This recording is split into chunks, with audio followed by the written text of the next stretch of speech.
Vrijwel nergens is het gas zo duur als in Nederland. We betalen hier het dubbele dan het tarief wat er gemiddeld betaald wordt in de Europese Unie. En dat is met name voor mensen met enkel glas een probleem, zoals hier in dit huurcomplex in Maastricht. We zijn op de koffie vandaag bij Huub Dekkers, een verontwaardigde Huub Dekkers. Ja, het is al 7 jaar hetzelfde probleem. Ik ben juist bij 2 personen geweest.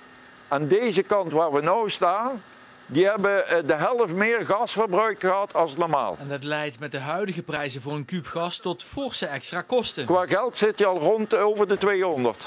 Woningcorporatie Limburg Wonen laat in een reactie weten dat het enkelglas meegaat in de reguliere renovaties, maar dat dit complex geen prioriteit heeft. Ondertussen mogen wij op bezoek bij Julie, die niet op camera kan vandaag, want ze is haar haar aan het verven. Maar ze wordt wel op kosten gejaagd door het enkelglas in de slaapkamers, zeker als het waait. De gasprijzen worden nu zo hoog dat het noodfonds energie toch weer in het leven wordt geroepen voor mensen met een laag inkomen en een hele hoge energierekening.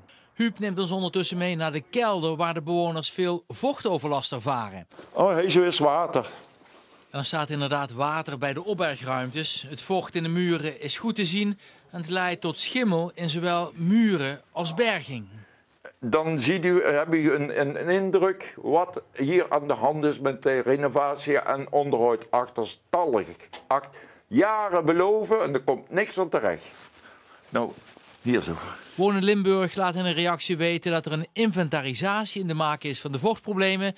En zo gauw de conclusies duidelijk zijn, worden de werkzaamheden ingepland. Huub is sceptisch. Wacht, gebeurt iets? Dat is de vraag. Die hele wand moet opgegraven worden en opnieuw geïsoleerd. Hij herstelde al van een herseninfarct, dus Huub legt zich niet snel neer bij tegenslag. Maar als het klaar is, is het klaar. Ja, kom maar, dat is genoeg geweest, hè.